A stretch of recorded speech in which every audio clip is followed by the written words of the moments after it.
Live from historic Leimert Park in Los Angeles, California, I'm Tavis Smiley, and I'm so glad to see you and me back in stride again.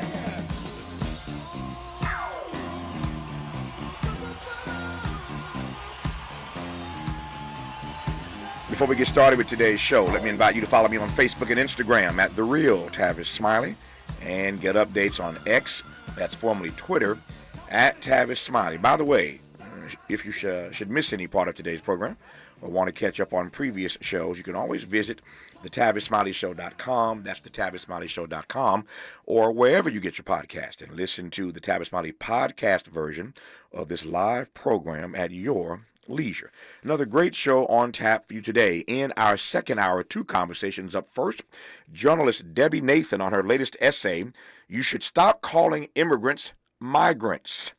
You should stop calling immigrants migrants. Debbie argues that a subtle bipartisan shift in the language of immigration has opened the door to vilification and dehumanization. We'll let her make her case. At the top of our second hour, on the B side of hour two, as the fall travel season kicks off, a travel writer, Shahnaz Habib, on the power dynamics of tourism and how we can become joyous travelers in the midst of colonialism, capitalism, and even climate change. In our third hour, two more conversations. Up first, we were kind of on the outside looking in, right. But I think after the Nixon Watergate scandal, many of the press felt that they could do what Bob Woodward and them did, you know, and expose something inside my administration, inside my personal life that might be a scandal. So we had a very tense relationship with the press while I was in office, and that was a mistake, partially my own fault. Yeah. But when I was governor of Georgia and when I was president of the United States, we didn't ever feel that we had to participate in the nightlife of Atlanta or Washington, and that kind of let us be on the outside too. That's the second issue I wanted to raise. Yeah. You raised it now, that you and the First Lady, Ms. Rosalind Carter, did not do the social circuit in D.C. No. And one of the things that you have to do in D.C. is to hang out on the social circuit. I think that's probably in retrospect a mistake, but that's our lifestyle. You know, we still live in Plains, Georgia. It has a total population of 635 people. And as you know, 60% of them are African American and 40% white folks. So we all live in a little tiny place. And I'm a peanut farmer at heart, still grow peanuts on my farm in Georgia. So we're not high life sort of people. A tribute to former president and Nobel laureate Jimmy Carter on his 100th birthday. Number 39 had already surpassed all of his predecessors to become the longest living president, but today he becomes the first president in American history to hit the centennial mark. Happy birthday, Jimmy Carter. I have had the honor of interviewing President Carter many times over the course of my broadcast career, and so today, on the occasion of his centennial campaign, we will dig into the vault and reprise one of my conversations with the man from Plains, a conversation in which Jimmy Carter details what he thinks were the three greatest achievements of his administration, a tribute to the 100-year-old Jimmy Carter at the top today of our third hour. On the B side of hour three, Democratic campaign insider and noted attorney Bob Barnett reflects on working with President Carter, coaching candidates like Barack Obama for debates like the one tonight between Tim Walz and J.D. Vance, and we'll get Bob Barnett's thoughts on the historical significance of this year's presidential race. By the way, Jimmy Carter has said recently that his goal was to hit 100. He hit that. His next goal is to live long enough to vote for Kamala Harris on November 5. We shall see if the stubborn Jimmy Carter can pull that one off. But that's his next big goal, to stick around long enough to vote for his Democratic candidate, Kamala Harris. And speaking of tonight's vice presidential debate, let's commence today's show in dialogue with Al Gore's former chief speechwriter, Eli Addy. Eli, good to have you on. How are you today? It's a great pleasure. I'm doing really well. It's a great pleasure to have you on, man. I'm well, thank you. If I complained, I'd be an ingrate. I am doing well and delighted about today's show. Looking forward to our tribute to Jimmy Carter and honored to have this chance for the next rest of this hour to talk to you. Let me just ask one question here. Watching my clock, we'll get this first answer out of the way, and then we'll come forward and work it out politically for the rest of this hour. Let me just ask this. Do you believe tonight in any way, this debate between Tim Walz and J.D. Vance, is it consequential? That's a good question. Historically speaking and generally speaking, I would say no. It's one of the very few things I agree on with Donald Trump, that running mates tend to not actually matter that much. People tend to vote for the top of the ticket. But I guess what I would say is that this is such a close election, especially in the battleground states, that, a handful of votes in a precinct or two can make a difference. And, one of the things that I think, I don't see anyone, either side, winning huge swaths of votes off of a vice presidential debate. But, one of the central principles of political, political consulting and damage control is do no harm. And while your primary candidate, while Kamala and Donald Trump are out there sort of on the hustings, you don't want a scandal, a problem, a gaffe coming from another quarter. And that could happen tonight. Somebody could could have a gaffe that goes viral, a moment that's embarrassing. And what it can do is it can cost you precious time. It can cost you a few days of the press focusing on that instead of on your positive message, instead of on the things you want to say. Yep. So it's possible at the margins. Yep. Speaking of consequential, I think it is fair to say, I could be wrong about this, but I don't think I am. I debate anybody anywhere about this. I've known Al Gore for many years, interviewed him many times, of course. And I think it's fair to say that, speaking of vice presidents, that Al Gore redefined the role of what it means to be a VP. We'll get Eli's take on that when we come forward. But I think Al Gore redefined the role of the vice president in modern times, at least. And whatever you think of Al Gore, he was a pretty amazing vice president. He and Clinton got a lot done, of course, during that 8-year period. And then, of course, you fast forward to the era of Dick Cheney. Dick Cheney, like him or loathing, many called him Darth Vader. He was a very consequential vice president with George Bush. Clearly, Joe Biden was a consequential vice president. And one could argue that Kamala Harris has had her say in the ultimate inconsequential, because she gets the baton passed to her. So there's been a redefining, I think, over some years now, what it means to actually be vice president. It isn't altogether the sleepy job, the unimportant, non-relevant job that it used to be for so many years. So we'll talk about what Al Gore did in that regard. Eli was there writing his speeches for him. We're working with him inside the White House. So a lot to talk about, looking back and looking forward, including looking forward to tonight and this debate between Tim Walz and J.D. Vance, plus other politics to get to in this hour. Our guest is Eli Addy, Al Gore's former chief speechwriter. More with Eli when we come forward on Tavis Smiley. Generous listening. Charitable listening. It's why everybody wants to talk to Tavis. The conversation continues when we come forward.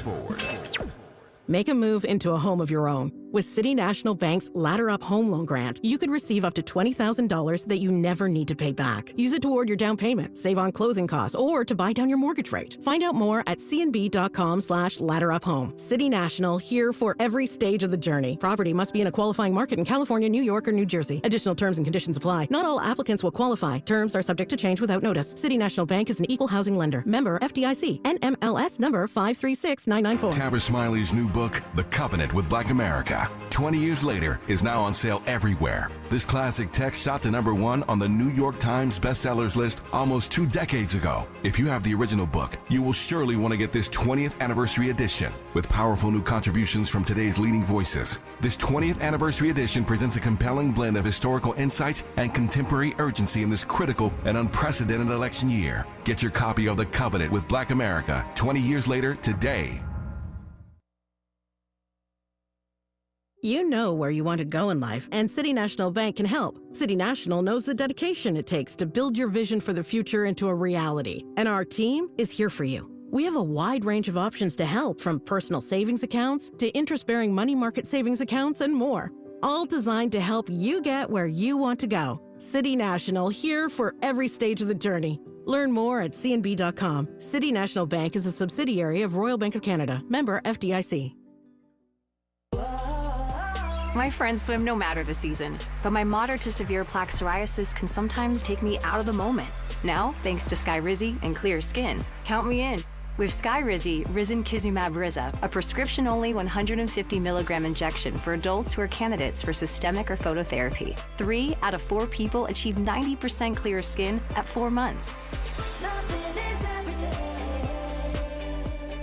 Don't use if allergic to Skyrizi. Serious allergic reactions and an increased risk of infections or a lower ability to fight them may occur. Before treatment, your doctor should check for infection and tuberculosis. Tell your doctor if you have an infection or symptoms such as fever, sweats, chills, muscle aches, or cough, or if you plan to or recently received a vaccine. Thanks to Skyrizi, there's nothing on my skin, and that means everything.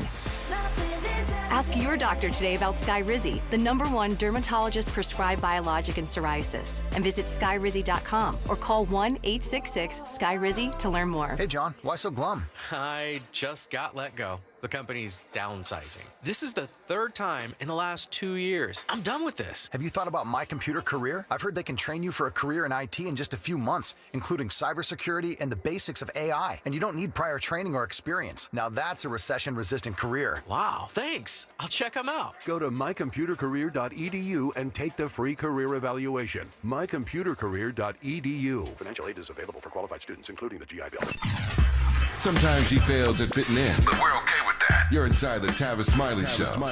You are indeed with Eli Addy as we commence today's program talking politics, as we typically do. I'm pleased to have Eli, who was Al Gore's former chief speechwriter.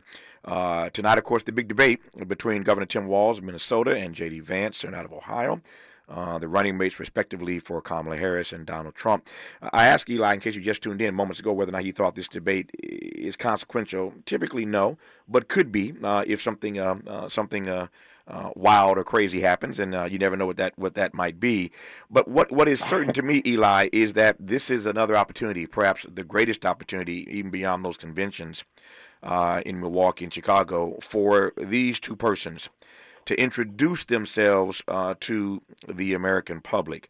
What is it that you think they can do tonight to define themselves? I mean, ultimately, the role of the other guy tonight is to define you in the terms that he wants to, in the frame that he wants to. Sure. We'll come to that in a moment. But in terms of J.D. Vance getting, and let me start with him, because it seems to me that J.D. Vance gets another chance to reintroduce himself to the American people. Yeah. We saw him, of course, in Milwaukee, and since that time, there's been so much craziness that's come out of this guy's mouth. The cat lady, I mean, there's just been, I mean, I don't have the time. You know this, I have a smart audience. All the things that J.D. Vance has said and done since then that made us look at him a little bit like, really? I mean, if I've heard this question once, Eli, I've heard it 1,000 times. Who vetted this guy? I mean, was this guy really vetted? So you know where I'm going. I'll shut up and let you respond to it. But to the question of whether or not he was vetted and all that we've seen since the convention in Milwaukee, here's a chance for him to sort of redefine himself as the guy who's not so crazy to the American public. Take it away. Yeah, I think, first of all, Tavis, you've hit the nail on the head, which is that for all intents and purposes, the Trump campaign is really one person, which is Donald Trump, and somebody with, I'm not a fan, but I would say certain visceral instincts that are, politically shrewd, and, many flaws and mistaken assumptions. And I think he picked Vance because Vance would go on TV and defend Trump even when he was completely indefensible, and basically plant his flag into, ridiculous positions and just not waver. And that's something that Trump likes. And I think it's a problem because strategically what you would want to do if you were J.D. Vance or his team is reintroduce yourself as a little bit more of a moderate, or at least as somebody focused on, core pocketbook issues, economic issues, and not, are people eating pets in Springfield, Ohio? And, is it okay for somebody to have a cat and not a child? And, sort of, I don't even know how to describe them. Culture wars, pet wars. He's been taken so far off message. And right now, as I'm sure a lot of your audience knows well, he's historically unpopular as a running mate. There hasn't been a vice presidential pick, nominee whose approval rating has been this far underwater. Many more people dislike him than like him in all of the available polls. But I don't think he will redefine himself at all, because I think in his mind, and this is how the Trump organization and campaign works, it's a cult of Trump. I think the only audience that matters to J.D. Vance is Donald Trump. And I think he will be speaking tonight to one person, Donald Trump. So he will double and triple down, I believe, on everything from, cat-eating immigrants to, national abortion bans to just the most specious, ridiculous positions you can possibly Imagine. I don't see a scenario in which he reinvents himself, because to do so would mean to separate himself from Trump. And I don't think he can or will do that. Let me take you back a few weeks. I mentioned Milwaukee earlier, but even post Milwaukee, as you recall, there were a few days there of some pretty interesting stories that Trump was thinking about dropping J.D. Vance, that this guy had not been well vetted. And the more he talked, the crazier he sounded. He was saying all kind of stupid stuff. And there was a news cycle period for a few days, maybe even a week, where there was all these stories about whether or not Donald Trump had made a mistake and whether he was going to drop J.D. Vance. Clearly, that news cycle came and went. That did not happen. J.D. Vance is on stage tonight. But during that period, when we were getting all these news stories, did you ever buy that line of thinking that Trump had made a mistake and that J.D. might have been dropped from the ticket? Well, I certainly think he made a mistake tactically and politically. And again, running mates, I think, only help at the very margins, at the best. But if you look at Kamala Harris, just by way of comparison, is Tim Walz going to determine the presidential election? Probably not. But in the days after his selection, she and he together got largely positive press, and it didn't take them off their message. Whereas the Trump campaign, after he picked Vance, had to defend all these ridiculous comments he had made over the years about cat ladies and so many other things. And I think Trump is a guy who, if you just look at his history, never admits mistakes.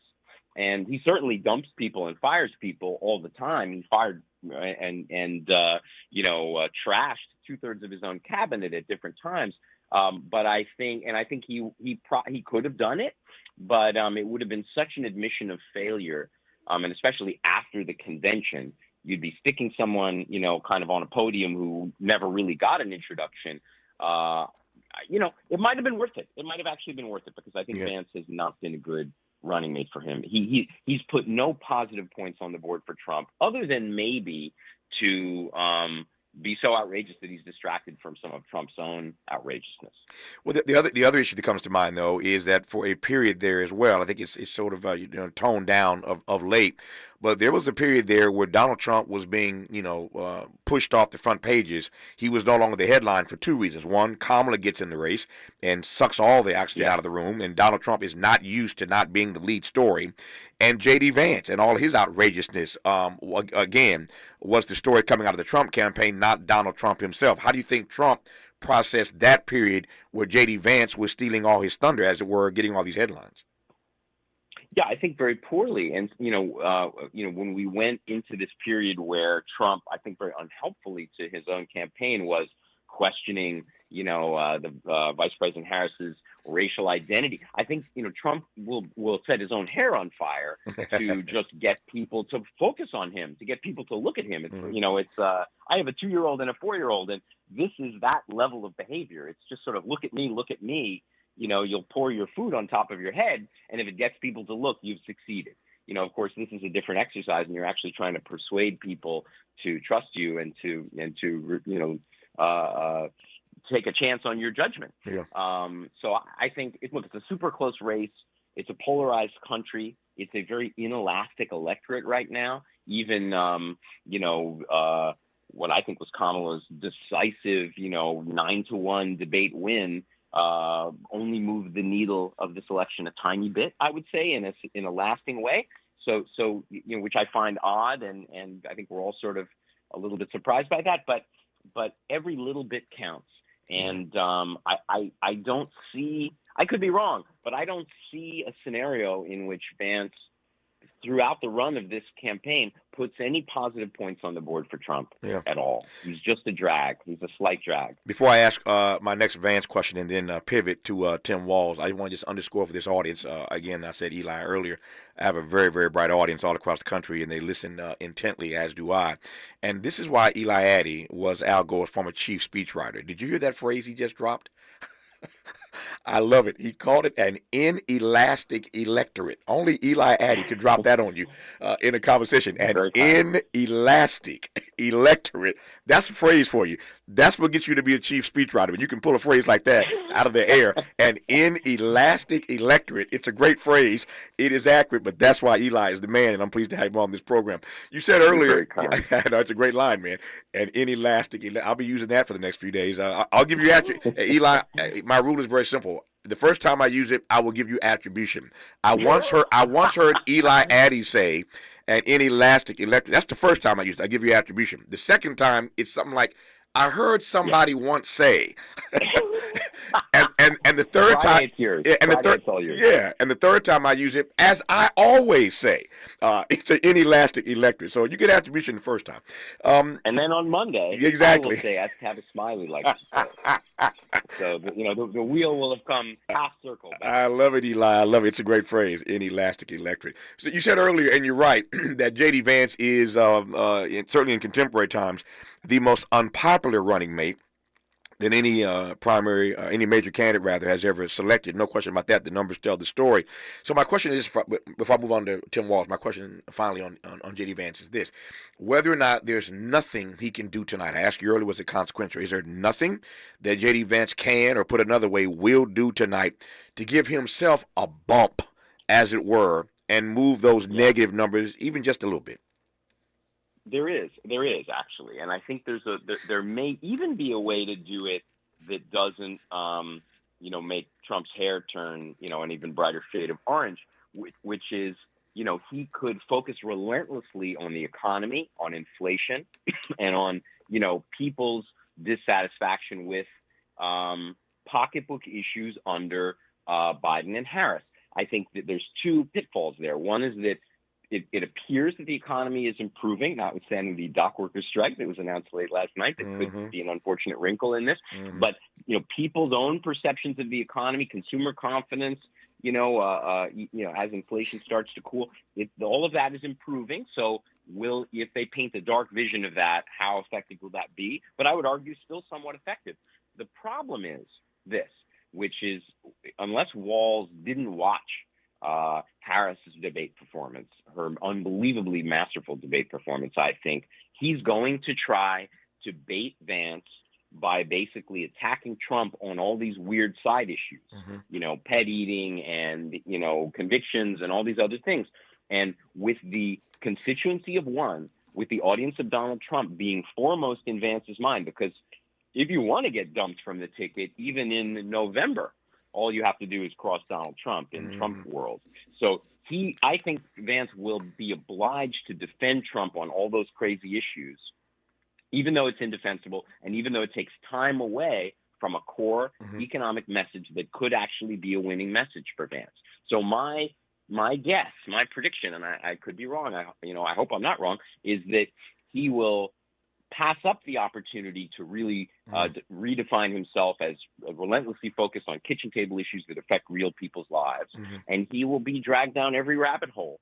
We'll see. That's the challenge for him. And the reason he'll be dragged down them is that that's where Trump lives and that's where he wants to be. So Trump is the king of rabbit holes. Since you went there, let me follow you. And I'll ask this as my first question about Tim Walz. Now that we've dispensed of our dialogue, at least for the moment, about J.D. Vance. To your mind, Eli, to your mind, what is Tim Walz's primary assignment tonight? What is his assignment?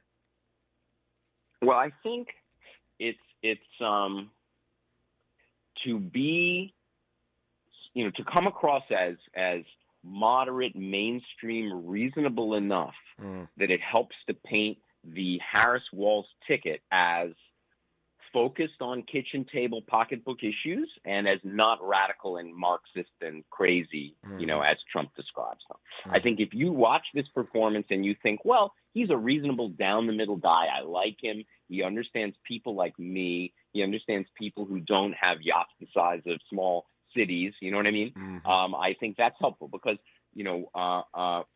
where I think Kamala can lose this election is if she is successfully caricatured as out of touch and part of a disastrous economic administration. So I think that he needs to seem, I hesitate to use the word moderate because it's not really about ideology. Focused on the concerns of real people.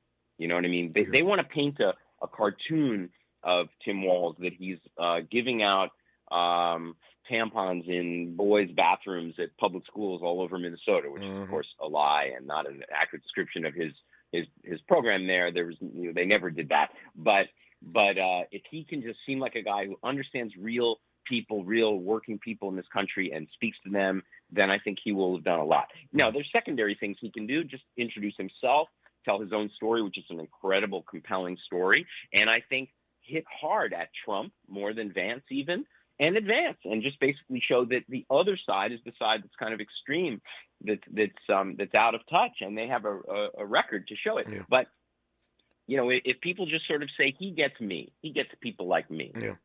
He cares about me. That's what he needs to do. When we come forward, I want to press one more time on this Tim Walz thing, because I'm curious as to what Eli Addy thinks that Tim Walz can do. He's in the right frame, Eli is. That he has to come across tonight as not so liberal. That's the rub against Kamala Harris and Tim Walz, that they're out of touch and that they're too liberal. That was being said of Kamala before she picked Tim Walz. And I think my read of this is correct. If I'm wrong, Eli can disabuse me of this notion when we come forward. But I think that rhetoric ratcheted up more. When she picked Walz as a running mate, it didn't go down. It got hotter, this argument that the ticket itself was far too liberal. He didn't help in that regard. He hurt in that regard. We'll unpack that and a great deal more. The big debate between the vice presidential candidates is tonight. Much more to get to beyond that when we come forward. Eli Addy on Tavis Smiley. Why does Tavis say when we come forward? Because he's not going back. And you don't have to go back either. Forward ever, backward never. More of Tavis Smiley when we come forward. Paid for by government.com. Did you know? The United States Mint has issued a new Morgan silver dollar coin in proof condition for the first time. Not only that, they are also minted in 99.9% pure silver for the first time ever in history. Coin experts are calling this an amazing opportunity for anyone that knows the enduring popularity of Morgans. But you must hurry. Only 400,000 of these legal tender silver dollars were issued. These first ever Morgan silver dollars are brand new with stunning mirror-like finish, minted by the iconic San Francisco Mint. Call now and you're guaranteed a new first ever 99.9% pure silver proof Morgan dollar. To learn more, call 1-800-973-9717. If you order now, you will receive a free coin collector bonus pack, a $25 value, free with every order. Call 1-800-973-9717 now to secure your new Morgan silver dollars before they are gone. That's 1-800-973-9717. I'm Mike Moore. Here's the latest from the Black Information Network. Iran is reportedly preparing an imminent airstrike on Israel. According to multiple reports, a senior White House official said the United States has indications that Iran is preparing to imminently launch a ballistic missile attack against Israel. The U.S. Department of Justice will review the 1921 Tulsa race massacre. The Oklahoma Supreme Court dismissed a survivor's reparations lawsuit earlier this year. Survivor descendants say the review is long overdue. The man accused in an assassination attempt on former President Trump on a Florida golf course has pleaded not guilty. 58-year-old Ryan Ruth appeared in a Florida federal court Monday to be arraigned on charges including attempted assassination of a major presidential candidate. And that's the latest. I'm Mike Moore from your 24/7 news source, the Black Information Network and BINnews.com. October's Cybersecurity Awareness Month. One way to help protect yourself is updating your passwords. Using the same one for multiple accounts can make you vulnerable to cyber criminals. But for comprehensive identity theft protection, you need LifeLock. Start a 30-day free trial at lifelock.com/cybersafety. This is the KBLA Sports Minute with Ray Richardson. The Dodgers have a first-round bye in the National League playoffs. They're off until Saturday when they meet the winner of the Atlanta-San Diego Wildcard Series. At the Lakers Media Day Monday, LeBron and his son Bronny were introduced as the first father and son to play on the same team in NBA history. First training camp practice for the Lakers is Tuesday morning. The Clippers also had their Media Day Monday. Their first practice is Tuesday morning. Kawhi Leonard will not be there. He's been advised to sit out training camp to continue treatments on his sore right knee. The first month of the NFL regular season is in the books. Only two undefeated teams remain, Minnesota and Kansas City. Both are 4-0. Top 5 college football teams in this week's Associated Press poll. Alabama is now number 1, followed by Texas, Ohio State, Tennessee, and Georgia. Georgia. USC moved up 2 spots to 11th. No debates, no speculation, just the info you need. That's your KBLA Sports Minute. I'm Ray Richardson. More news, opinions, and conversation when we come forward on KBLA Talk 1580. We've got a lot to talk about. Hi, I'm Zoe Williams, a.k.a. the Voice of Reason, encouraging you to join me weekdays from 7 to 9 p.m. for the world's most intriguing relationship radio roundtable. Every night, I facilitate and encourage our loyal listeners to participate in the most engaging relationship discussions you'll hear anywhere. So make it a point to rendezvous with me, Zoe Williams, the Voice of Reason, Monday through Friday, 7 to 9 p.m. Pacific Standard Time. Trust me, your relationships will never be the same. The VOR is on fire tonight. Unapologetically progressive. KBLA Talk 1580. We've got your black. Helping to broaden your political and moral imagination with our 2024 climate justice campaign. We're KBLA Talk 1580. KBLA Talk 1580. I'm Dominique DePrima from the show First Things First, weekday mornings from 6 to 9. Join me tomorrow with LA District Attorney candidate Nathan Hochman, plus your reaction to the vice presidential debate. That and more exclusively on KBLA Talk 1580. You've got a Pepto predicament, moviegoer. Hey, I can hear your stomach grumbling. Sorry, I ate that entire tub of popcorn with extra butter. You overdid it, and now your movie has turned into a blockbuster bellyache. Undo it with Pepto. When you have nausea, heartburn, indigestion, upset stomach, diarrhea. Pepto chewables provide fast 5-symptom relief, so you can focus on the action on the big screen instead of in your stomach. When you overdo it, undo it with Pepto. Use as directed. Keep out of reach of children. Oh no, stomach issues again? Stomach issues? Who are you? Your pancreas. I could be the real reason for your diarrhea, gas, bloating, stomach pain, or loose oily stools. I thought it was my stomach. People often do, but any of these symptoms could mean having a condition called exocrine pancreatic insufficiency, or EPI. With EPI, the pancreas doesn't release enough enzymes to break down food, but EPI is manageable. Use the symptom checker on identifyepi.com and speak with your doctor. That's identifyepi.com. Sponsored by AbbVie. He's a paradigm pioneer and the top-rated African-American talk show host in the nation, according to Talkers Magazine. You're tapped in with Tavis Smiley right now. Tavis Smiley and Eli Addy, who is Al Gore's former chief speechwriter. Speaking of vice presidents, again, the big debates tonight between Tim Walz and J.D. Vance, and delighted to have Eli on this program. So, Eli, let me jump back in right quick, make the most of this time that we have left here. Tim Walz and Kamala Harris, or Kamala Harris and Tim Walz, to be more accurate, have been described by Trump and those on the right as far too liberal, far too out of step and out of touch with everyday Americans, and that seems to me to be part of his assignment tonight. To push back on that narrative to the extent that he can. As I said earlier, my read, and if you think I'm wrong, please disabuse me, but my read of the way this story got covered and written post his announcement as the running mate was that the rhetoric about the ticket being too leftist increased. It did not decrease. So in that regard, her choosing him didn't help in terms of that particular frame, but I digress. Tell me more. Yeah, no, look, I think you're right.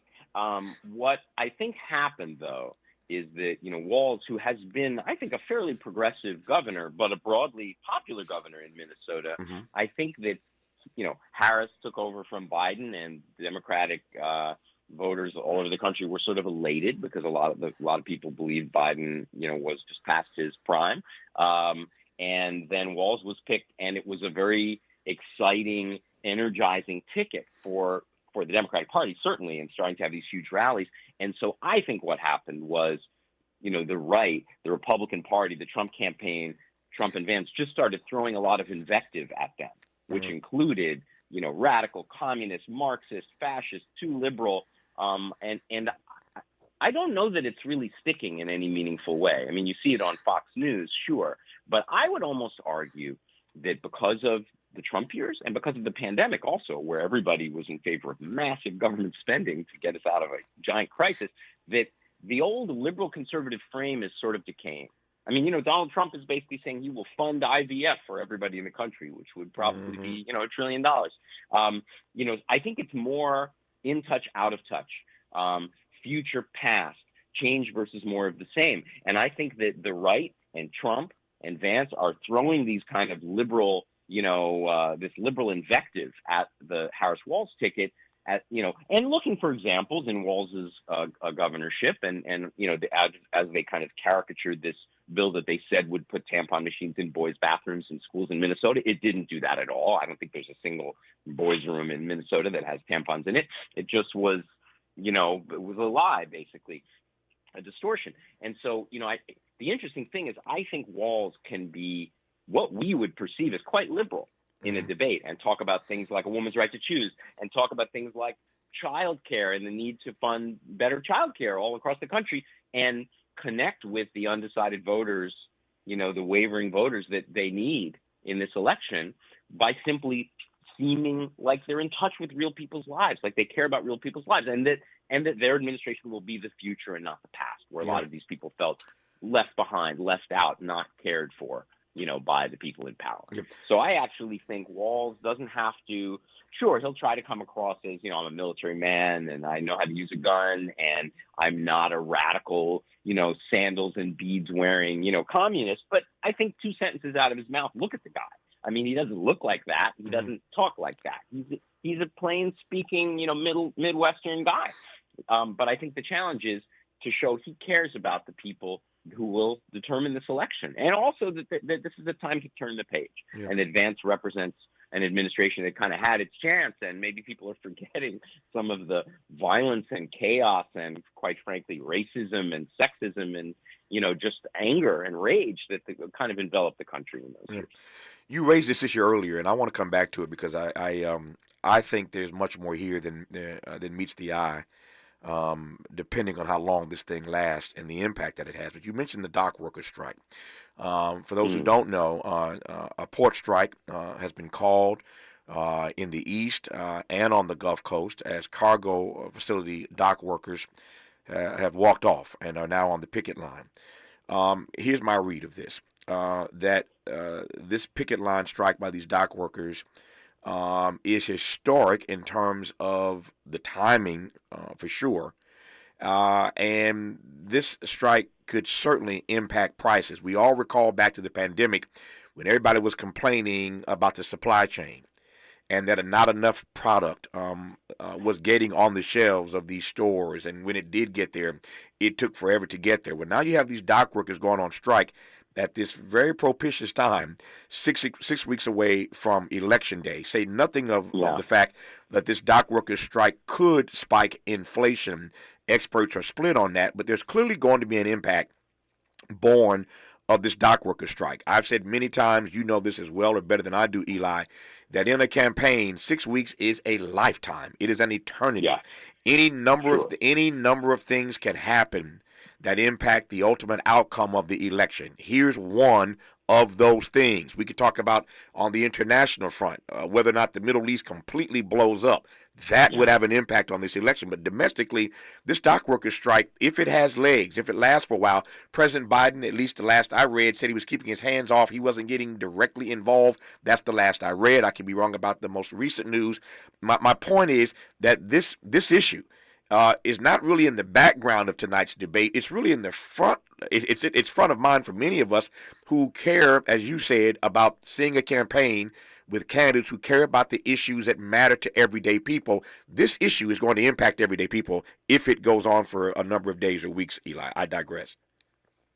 Yeah, no, you don't digress at all. I agree with everything you said. It's worrisome to me. I mean, first of all, because we don't need more disruption in our supply chain. One of the hopes is that this gets resolved fairly quickly, and it's been anticipated for weeks.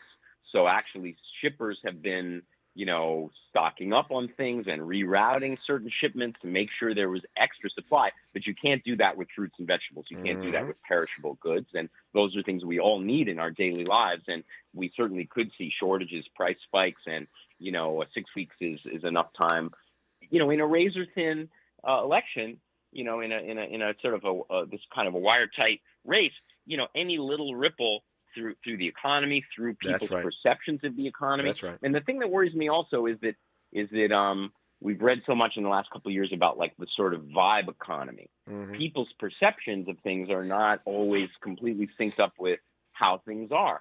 All of the horrible violence and that's happening in the Middle East. The price of oil spiked overnight, and financial markets reacted to that today, and all of that tends to ripple down. And I think part of it is because for many long-term structural reasons, declining real wages, globalization, there are so many people in this country who feel left out of whatever prosperity there is. And that's a legitimate problem. And it's something that we need to address over decades. So too many people are living kind of hand to mouth, don't have real savings, and can't really afford to pay a bunch more every week for groceries. And so it worries me. Sorry. No. I didn't mean to cut you off. Just to add to your list of worries right quick, what worries me is that if this dock worker strike does in fact have an impact on everyday people, which is say that prices start to rise, it may impact inflation. I read a story the other day that suggests that Kamala is just now starting to close the gap on this very central question of who is better on the economy. And in some ways, it's laughable that people think Donald Trump is better on the economy. But given his being a businessman, entrepreneur, et cetera, every poll, survey, and study across the board suggests at the moment that most voters still think that Donald Trump is better on the economy. You see where I'm going. If this becomes an economic issue and people think that Donald Trump is better positioned to handle this sort of malaise born of this extended dock worker strike, you see my point here. Absolutely. And look, I think I agree with you completely. There always has been this fiction that Republicans are de facto better on business, better on the economy, better on things like the federal budget, when in fact, or if you look at the last 50 years, Republicans always run up giant deficits through overspending, and Democrats always come into office and clean it up and, make all the tough sort of sacrifices. And there's been more business growth, more, millionaires created under Democratic administrations than under Republican administrations. And, there's this fiction that they're the opportunity party and we're not.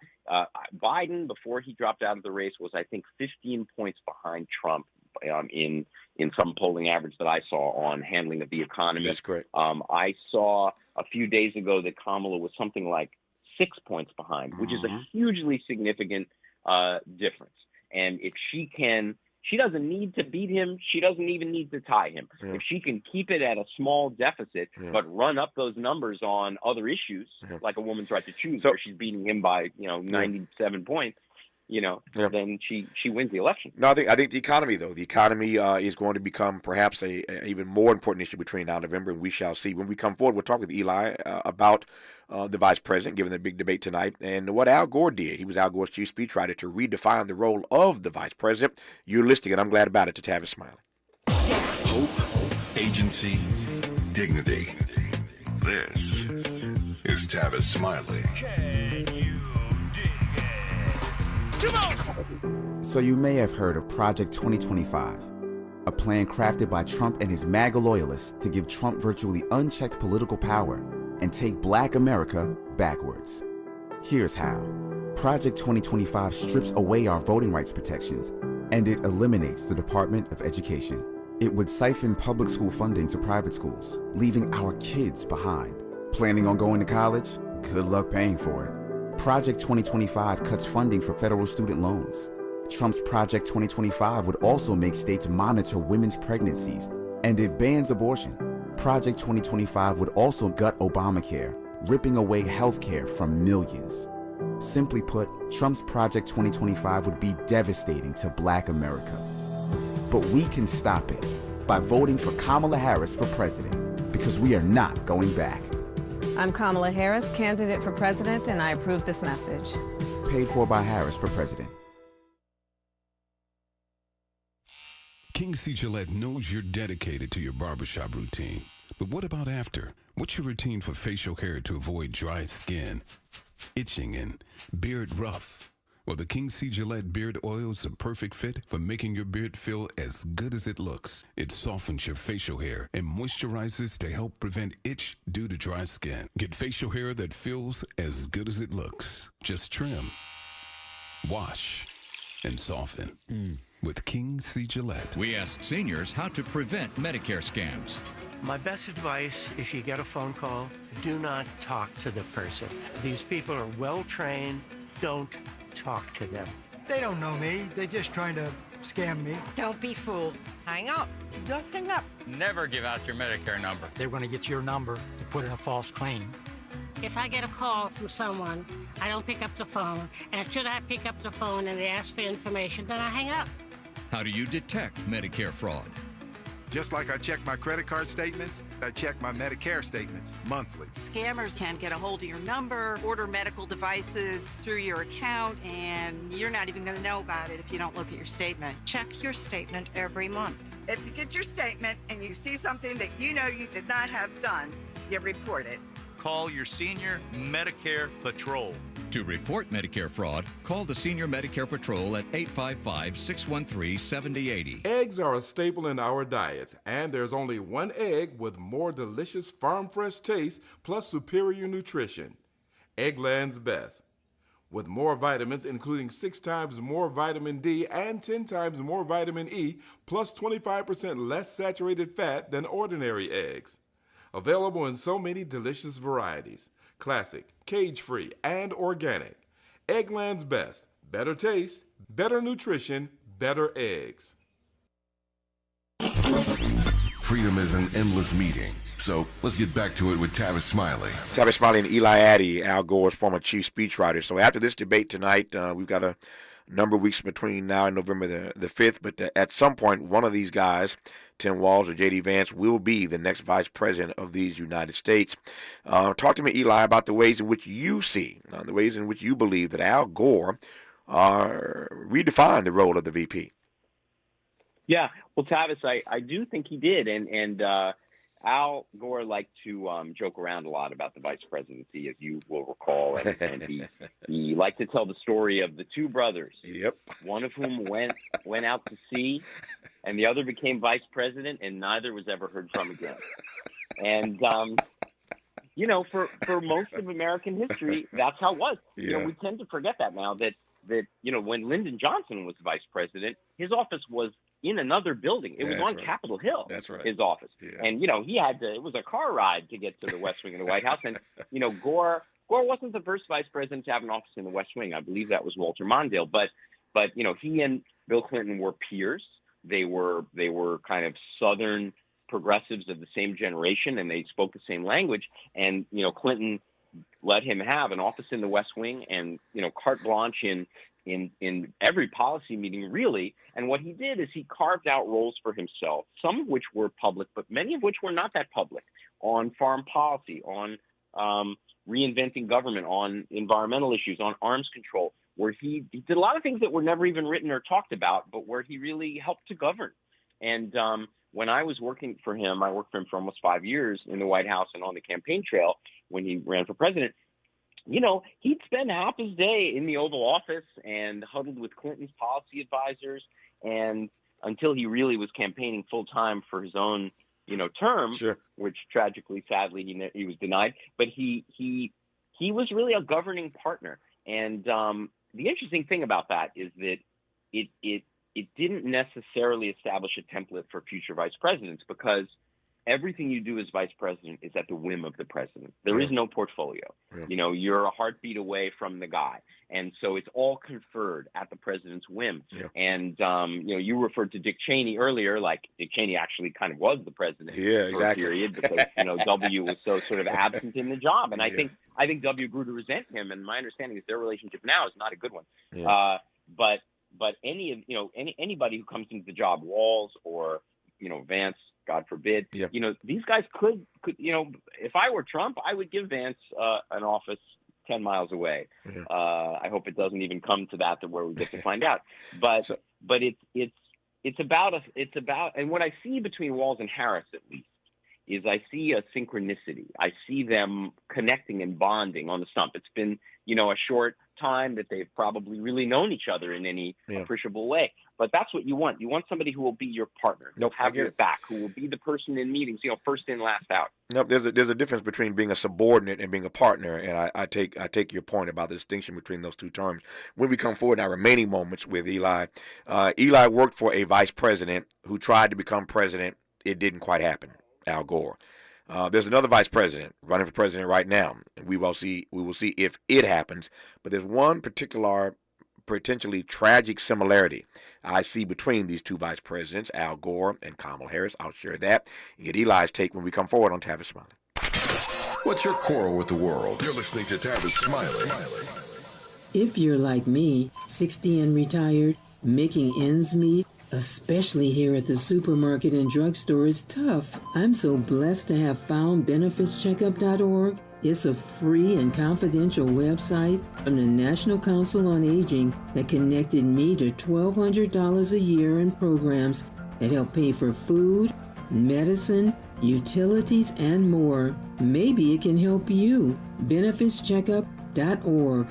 You know where you want to go in life, and City National Bank can help. City National knows the dedication it takes to build your vision for the future into a reality, and our team is here for you. We have a wide range of options to help, from personal savings accounts to interest-bearing money market savings accounts and more, all designed to help you get where you want to go. City National, here for every stage of the journey. Learn more at cnb.com. City National Bank is a subsidiary of Royal Bank of Canada, member FDIC. My mom has taken up going to the park to practice yoga. My dad's going to a club, but not a book club, a salsa club. Finding new hobbies comes with age. My mom has started getting lost and not knowing where she's going. Becoming lost or disoriented doesn't. Confusion with time or place may be a sign of Alzheimer's. An early diagnosis can help improve the quality of life for your loved one. Learn the warning signs of Alzheimer's at 10signs.org. Brought to you by the Alzheimer's Association and the Ad Council. Hey, John, why so glum? I just got let go. The company's downsizing. This is the third time in the last 2 years. I'm done with this. Have you thought about My Computer Career? I've heard they can train you for a career in IT in just a few months, including cybersecurity and the basics of AI. And you don't need prior training or experience. Now that's a recession-resistant career. Wow, thanks. I'll check them out. Go to mycomputercareer.edu and take the free career evaluation. mycomputercareer.edu. Financial aid is available for qualified students, including the GI Bill. Work is busy. And home? Mom! Pretty much the same. But you wouldn't know it because my skin doesn't look stressed thanks to Olay Retinol Body Wash. Its hydrating formula is packed with vitamin B3 complex plus retinol. I use Olay Retinol Body Wash to transform my skin from dry to moisturized and visibly renewed. Sure, I still have stress, but my skin looks amazing. Try Olay Retinol Body Wash for visibly renewed skin in just 14 days. Also try Retinol 24 Body Lotion. Girl, I have a secret. When I get stressed out, I get sweaty. That's why I use Secret Clinical Antiperspirant. It's like my own secret weapon. For 72 hours, I get Secret's strongest protection against sweat caused by stress, heat, and activity, because you know how crazy life can get. Plus, it's made with advanced odor fighters that don't just cover up smelliness. They help prevent it from happening in the first place. Believe me, if I weren't wearing Secret, I'd be a hot, smelly mess. Thankfully, Secret works. Less monologue, more dialogue. Tavis Smiley continues right now. I've got 3 minutes left here with Eli. I want to ask Eli a final question here. Before I do that, though, we were just talking, Eli and I were just talking about any number of things that could happen between now and November that would change the course of this election. We were talking specifically about the dock workers' strike and the impact that might have domestically on American voters who feel the pinch of that. Breaking news literally 3 minutes ago. Iran has launched missiles toward Israel. The Israeli military says Iran has now launched missiles toward Israel. We know that Israel is fighting Gaza, fighting in Gaza. They're also fighting in Lebanon with Hezbollah. So they're fighting Hamas in Gaza. They're fighting Hezbollah in Lebanon. But now Iran has gotten involved, according to news reports. This is CNN I'm reading from, that Iran has now launched missiles toward Israel. This thing is about to get more serious. Again, anything could happen between now and November. And I literally just said moments ago, talking to Eli, if the Middle East blows up, it impacts this race in ways you can't imagine. A quick thought about that, Eli, in like 10 seconds. Now I got one final question for you. Look, I mean, it's such a horrible situation there now, and it's such a horribly volatile region. I would argue that could play to Harris's advantage because, who do you want on, sort of commanding the world stage at a time of real crisis and strife? Do you want somebody who's easily manipulated by any foreign leader who gives him a gift or calls him and tells him he's a genius? Yeah. You know what I mean? Or do you want somebody who I think is tougher minded and more experienced and, I think Harris would be a much better foreign policy president, and that's a case Walz can make, and that's a case Harris can and should make. Well, I suspect it will come up tonight in this debate. The dock worker strike may come up. This Iran strike certainly ought to come up in the debate tonight. It's changing by the minute. We shall see. I got literally a tight 45 seconds here. Here's my comparison. Al Gore was vice president, running for president. He won that race. The Supreme Court stole it. You see where I'm going. Another tight race. Yeah, sure. ... Eli. Well, we don't know, and we also don't know. There's some indication that the gap between the popular vote nationally and the Electoral College is narrowing, as opposed to 4 years ago. Yeah. There's, the Trump campaign is pulling all kinds of shenanigans with every state election board that they possibly can influence, and we don't know what's going to happen. We know that our side is armed with lawyers and tacticians ready to fight, and it's going to be – we're not going to know the outcome for probably 10 days after November 5th. That's quite possible. Yeah. People should get ready for election month. Yeah, I hope it's just 10 days. We shall see, and I hope that Kamala Harris doesn't suffer the same fate as Al Gore. I digress for now. Eli Addy was Al Gore's former chief speechwriter. Delighted to have had him on for the hour. Eli, thank you. We'll do it again, my friend. We'll do it again. I loved it. Loved it, too. All the best to you, my friend. More of Tavis, Smiley, when we come forward. KBLA 1580 Santa Monica.